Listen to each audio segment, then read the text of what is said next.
नमस्कार दोस्तों, कहानी संग्रह में आपका स्वागत है। एक गांव में एक बहुत ही गरीब ब्राह्मण रहता था। उसके घर में एक विशाल पीपल का वृक्ष था। उसे वृक्ष पर एक कौवा का जोड़ा रहता था। ये दोनों पति पत्नी बहुत ही बुद्धिमान थे और वह ब्राह्मण बहुत ही सीधा साधारण और सच्चा इंसान था। वह बेचारा गरीबों का जीवन जी रहा था। ठीक से परिवार का पालन पोषण भी नहीं कर पाता था, लेकिन वह ब्राह्मण उन दोनों कौवा और कौवी का बहुत ख्याल रखता था। खाने के लिए भोजन देता और पीने के लिए पानी देता। उस ब्राह्मण के दिल में पक्षियों के लिए बहुत दया थी। कौवी को भी कौवा कौवी भी उस ब्राह्मण के घर पर बहुत खुश थे। अपने लिए भोजन लेने कहीं जाना नहीं पड़ता था। ब्राह्मण भोजन उनके घोंसले में ही दे दिया करता था। फिर एक दिन कौवी कौवा से कहती है, पियाजी, ये ब्राह्मण मन का कितना अच्छा है और हमारी कितनी सेवा करता है, परंतु यह आवश्यकता से ज़्यादा सीधा साधा है। अपने भोलेपन के कारण अपना आत्मविश्वास खो चुका है। यह अपने परिवार का पालन पोषण भी ठीक प्रकार से नहीं कर पाता। तब कौवा कहता है, हाँ प्रिया, इसके जीवन में बहुत कष्ट हैं। तो कौवी कहती है कि इस संसार में 6 कष्ट बड़े ही दुखदाई होते हैं। पहला दुख है पत्नी का वियोग, दूसरा दुख है अपनों द्वारा किया गया अपमान, तीसरा दुख है कर्ज को न चुका पाना, चौथा दुख है दुष्ट राजा की सेवा करना, पांचवा दुख है दुष्ट लोगों की संगत करना, छठवां दुख है गरीबी में जीवन यापन करना। इन दुखों के कारण मनुष्य का शरीर बिना अग्नि के कारण ही जलता रहता है।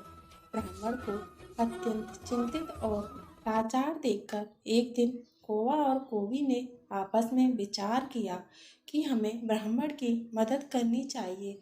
बेचारा ब्राह्मण हमारे लिए इतना करता है, सारे पक्षियों की इतनी सेवा करता है, उसके लिए हमें बदले में कोई काम धंधे का इंतजाम करना चाहिए ताकि इसकी और इसके परिवार का जीवन सुख से व्यतीत हो सके। रात भर सोने के बाद अगले दिन कौवा और कौवी ब्राह्मण से कहते हैं, हे ब्राह्मण देवता, आप राजा के पास चले जाओ और राजा से कहना तुम्हें अपने काम पर रख ले और जिस समस्या को कोई नहीं सुलझा पाएगा उसे तुम सुलझा दोगे और वेतन के रूप में राजा से रोज 100 स्वर्ण मुद्राएं मांग लेना।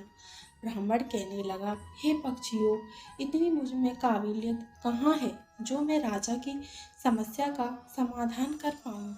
क्या तुम दोनों मुझे कहते हो तो मैं चला जाता हूँ। कौवा और कौवी के कहने से गरीब ब्राह्मण राजा के दरबार में पहुँच गया। जैसा जैसा दोनों पक्षियों ने समझाया, ब्राह्मण ने राजा से ऐसा ही कह दिया और रोज वेतन के रूप में 100 स्वर्ण मुद्राएं मांगने पर राजा कहने लगा, ब्राह्मण जानते हो, हमारे यहाँ 100 स्वर्ण मुद्राएं मंत्री को भी नहीं मिलती और तुम हमसे 100 स्वर्ण मुद्राएं पाना चाहते हो। सर झुकाकर उत्तर दिया, हाँ महाराज, 100 स्वर्ण मुद्राओं से कम नहीं लूंगा। उधर मंत्री ने ब्राह्मण को देखा। उसका रंग सांवला था, शरीर बहुत कमजोर, मैले कुचैले फटे पुराने वस्त्र थे, सर पर फटी पुरानी पगड़ी बंधी हुई थी। उसका चेहरा बता रहा था कि वह ब्राह्मण बहुत ही गरीब है। फिर भी मंत्री को ना जाने क्या सूझी। उसने राजा से कहा, महाराज, से आप 100 स्वर्ण मुद्राएं वेतन में रख लीजिए। यह ब्राह्मण गरीब है पर 100 स्वर्ण मुद्राओं से कम नहीं मांग रहा है, तो जरूर इसमें कोई न कोई काबिलियत होगी। राजा बोला, मंत्री जी, यदि मैं इसे रोज 100 स्वर्ण मुद्राएं पर रख लूंगा तो क्या दूसरों के साथ अन्याय नहीं होगा? हमारे पुराने दरबारी इतने रुपए नहीं पाते। मंत्री ने कहा, महाराज, ब्राह्मण यदि 100 स्वर्ण मुद्राएं पाने की जिद कर रहा है तो जरूर इसमें कोई विशेष बात होगी। उसके चेहरे को देखकर किसी निष्कर्ष पर मत पहुंचो। ठीक है। बार बार आग्रह करने पर राजा ने ब्राह्मण को अपने यहाँ पर रख लिया। फिर शाम को उस राजा ने ब्राह्मण को 100 स्वर्ण मुद्राएं दे दी।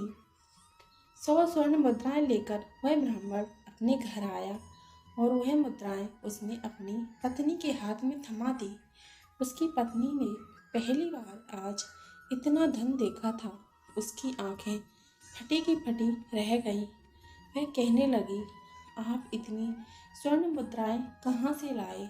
ब्राह्मण ने कहा, देखो, चिंता करने की कोई आवश्यकता नहीं है।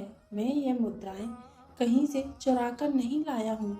मैं इन दोनों कौवा और कोवी के कहने से राजा के दरबार में गया था और राजा से 100 स्वर्ण मुद्राएं वेतन पाने वाले काम मांग लिया। फिर मंत्री की सिफारिश पर राजा ने मुझे रख लिया। लेकिन मैं यह सोचकर हैरान हूँ कि राजा ने रख तो लिया, परंतु कभी कोई ऐसा काम आ गया तो मैं उसे हल कैसे करूँगा? तभी कौवा ने हंसते हुए कहा, ब्राह्मण देवता, घबराइए मत। देने वाला तो ईश्वर है। जब वह देता है तो छप्पड़ फाड़ कर देता है। जब उसने दिया है तो समाधान भी वही बताएगा। आज इस ब्राह्मण को कौवा और कौवी के दोनों के फैसले पर बहुत खुशी हो रही थी। अब तो ब्राह्मण हर रोज राजा के दरबार से 100 स्वर्ण मुद्राएं मिलने लगी। ब्राह्मण वह मुद्राएं लाकर अपनी पत्नी को दे दिया करता। ब्राह्मण की पत्नी ने स्वर्ण मुद्राओं से पहले तो अपनी रोजमर्रा की जरूरतों को पूरा किया और बचे हुए पैसों को ब्राह्मण और ब्राह्मणी ने कौओं को दे दिया। कहा कि इन मुद्राओं पर तुम्हारा भी अधिकार है। स्वर्ण मुद्राओं को कौवा और कोवी परोपकार के काम में लगाने लगे। वह उन मुद्राओं से गरीबों को खाना खिलाने लगे, जंगल में रहने वाले पशुओं के लिए पानी की व्यवस्था करते और धीरे धीरे उन पति पत्नी ने ब्राह्मण की सहायता से एक पाठशाला खुलवा दी, ताकि गरीब लोगों के बच्चे जो पैसों की कमी के कारण पढ़ नहीं पाते, अक्सर बहुत से गरीब बच्चों का भविष्य गरीबों के कारण गरीबी के कारण सीमित रह जाता है। उनके अंदर उठने वाली योग्यता को धन न मिलने के कारण अंक नहीं मिल पाते। इसलिए योग्य होने पर भी वे लोग विवश और लाचार बनकर रह जाते हैं। कौवा और कोवी उन रुपयों से नगर के हर भूखे और प्यासे की सहायता की। उधर राजमहल में ब्राह्मण को देखकर दूसरे दरबारी उससे जलने लगे।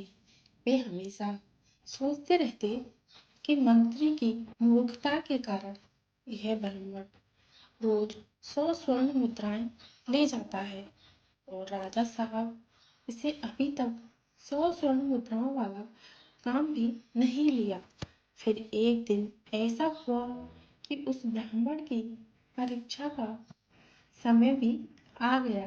राजा के दरबार में एक दूसरे देश का दूत आया और उसने कहा, महाराज, यदि आप हमारे दो प्रश्नों का सही सही उत्तर देंगे तो हमारे महाराज आपको आधा राज दे देंगे, नहीं तो आपको अपना आधा राज देना पड़ेगा। और यदि आपने उनके इस प्रस्ताव को ठुकराया तो तुम पर आक्रमण कर देंगे। उस दूत की बात सुनकर राजा बड़ी चिंता में पड़ गया कि अगर दूसरे राजा की बात नहीं मानी तो व्यर्थ में ही रक्तपात होगा। फिर यह सोचकर राजा ने दूत से कहा कि तुम अपने राजा के दोनों प्रश्न हमें बताओ। इतना कहते ही दूत ने एक पालकी मंगाई। उस पालकी में 3 मूर्तियां रखी हुई थी। उन तीनों मूर्तियां संगमरमर के पत्थरों से बनी हुई थी। तीनों मूर्तियां देखने में बिल्कुल एक जैसी ही लगती थी। दूत ने कहा, महाराज, हमारे महाराज का पहला प्रश्न है कि इन तीनों मूर्तियों में श्रेष्ठ मूर्ति कौन सी है? यह सुनकर राजा और समस्त दरबारी सोच में पड़ गए। फिर इनमें से श्रेष्ठ सिद्ध कैसे हो सकेगी? राजा सहित राजा के सभी दरबारी उन मूर्तियों में अंतर सिद्ध नहीं कर सके। सभी मंत्री तभी मंत्री को अचानक याद आया कि हमने 100 स्वर्ण मुद्राएं वेतन वाले एक ब्राह्मण को किस लिए रखा है। उसने तुरंत ब्राह्मण को बुलवाया और उन तीनों मूर्तियों में अंतर ढूंढकर सिद्ध करने के लिए कहा। बेचारा भोला वाला ब्राह्मण मूर्तियों को देखकर आश्चर्य में पड़ गया। इन तीनों मूर्तियों में अंतर को कैसे पता किया जाए? यदि नहीं बता पाया तो राजा नौकरी से निकाल देगा। तो दरबार में जलने वाले लोग भी सोचने लगे, आज तो इस ब्राह्मण का खेल खत्म हो जाएगा। काफी देर मूर्तियों को गौर से देखने के बाद भी ब्राह्मण को कुछ समझ नहीं आया। तो ब्राह्मण ने कहा, महाराज, इन मूर्तियों को एकांत कक्ष में रखवा दीजिए, तब तक मैं घर होकर आता हूँ। लौटकर मैं इन तीनों मूर्तियों को अंतर को जरूर बता दूंगा। इतना कहकर ब्राह्मण अपने घर को चला गया। इधर राजा ने तीनों मूर्तियां एकांत कक्ष में रखवा दी। ब्राह्मण सीधा अपने घर गया और पूरी बात कौवा और कौवी को बताई। यह सुनकर कौवा ने कहा, ब्राह्मण देवता, जब तीनों मूर्तियां देखने में एक जैसी हैं तो अंतर जरूर उनके अंदर होगा। तुम एक काम करना, एक पतला सा तार तुम उन तीनों मूर्तियों के कान में डालना और तार कहाँ निकलता है यह बात आकर मुझे बताना। मैं आपको उनका अंतर समझा दूंगा। अब तो ब्राह्मण तुरंत राजमहल में गया और उन मूर्तियों के पास गया और एक पतला सा तार उनके कान में डालकर देखने लगा। पहली मूर्ति के कान में तार डाला तो वह दूसरे कान से बाहर निकल आया। फिर दूसरी मूर्ति के कान में तार डाला तो मुंह से बाहर निकल आया। फिर तीसरी मूर्ति के कान में तार डाला तो वह बाहर ही नहीं निकल सका। ब्राह्मण ने पूरी बात आकर कौवा को बताई। तब कौवा ने इसे समझाया कि मूर्ति के कान के छेद आर पार हैं। इसका अर्थ है कि वह एक कान से सुनती है और दूसरे से निकालती है, और दूसरी मूर्ति कान से सुनकर मुंह से निकाल देती है, और तीसरी मूर्ति कान से सुनकर उसे पेट में दबाकर रखती है। यही तीसरी मूर्ति सभी में श्रेष्ठ है। जो मनुष्य सबकी सुनकर उसे अपने अंदर रखता है और किसी से कहता नहीं है और समय आने पर उसे प्रयोग में लाता है, वही मनुष्य बुद्धिमान माना जाता है। कौवा ने जैसा बताया ब्राह्मण ने वैसा ही जाकर राजा को बता दिया।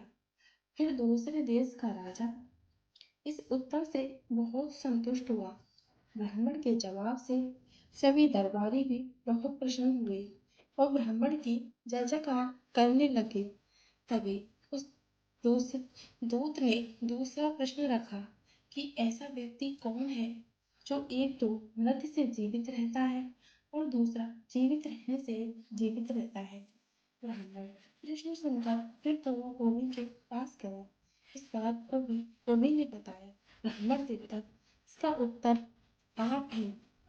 और दूसरा वैद्य, जब व्यक्ति मर जाता है तो उसके अंतिम संस्कार से लेकर श्राद्ध कर्म तक कार्य करके पंडित जी अपनी दक्षिणा देकर अपनी जीविका चलाता है। और वैद्य मृत्यु की ओर जाने वाले बीमार लोगों को जीवित रखता है और अपना पेट रखता है। ब्राह्मण ने यही उत्तर राजा के सामने रख दिया। पूरे दरबार में ब्राह्मण की जय जयकार होने लगी। फिर शर्त के अनुसार राजा को आधा राज्य मिल गया। पूरे नगर में ब्राह्मण की इज्जत बढ़ गई। फिर एक दिन राजा ने सोचा कि ब्राह्मण प्रश्न सुनकर अपने घर क्यों जाता था। जरूर कुछ तो कारण था। राजा की पूछने पर ब्राह्मण ने बताया कि उसके घर के बाहर एक पीपल का पेड़ है। उस पेड़ पर कौवा और कौवी का जोड़ा रहता है। दोनों पति पत्नी बहुत बुद्धिमान है। उनके कहने पर ही मैं आपके यहाँ नौकरी कर रहा हूँ और उन दोनों ने ही इन प्रश्नों के उत्तर मुझे बताए हैं। यह सुनकर राजा भी बड़ा खुश हुआ। राजा ने उन दोनों पति पत्नी को अपने महल में बुलवाया और उनसे पूछा, हे पक्षियों, तुम्हें यह ज्ञान कहाँ से प्राप्त किया? तब दोनों पक्षियों ने मुस्कुराकर जवाब दिया, महाराज, हमने यह ज्ञान इसी ब्राह्मण से पाया है जिनके घर में हम रहते हैं। यह ब्राह्मण बहुत ही विद्वान है, इन्होंने शास्त्रों का बहुत अध्ययन किया है। जब ये ब्राह्मण शास्त्रों का अध्ययन करता था तो हम पेड़ पर बैठे बैठे सुनते थे। यह इन्हीं की कृपा का फल है। महाराज, ये ब्राह्मण बहुत ही सीधा साधा है, इसमें आत्मविश्वास की कमी है। इस जीवन भर सीधेपन से गरीबी का दुख भोगता रहा। इस तरह इन्होंने हमारी सलाह मानी और सफल हो गए। राजा कहने लगा, पक्षी, मुझे तुम पर बहुत गर्व है। तुमने एक लाचार ब्राह्मण का सम्मान बढ़ाया और साथ ही साथ इस राष्ट्र का नाम रोशन किया। मगर तुम क्या मानना चाहते हो? अप्सरा कहता है, महाराज, मैं चाहता हूँ कि हमारे नगर में सभी जीव जंतुओं का जीवन सुख में और कोई भी पक्षी और कोई भी जानवर भूखा या प्यास के कारण न मरे। वो कहती है, मैं चाहती हूँ कि हमारे नगर में बेटों की तरह बेटियां भी शिक्षा प्राप्त करें। कहते हैं, जहाँ नारी अज्ञानता के अंधकार में भटकती है, वहाँ पर कभी सुख शांति नहीं आ सकती। तब राजा ने नगर में अलग से पाठशालाएं खुलवाई और बेटियों को शिक्षित करने के लिए सहायता की।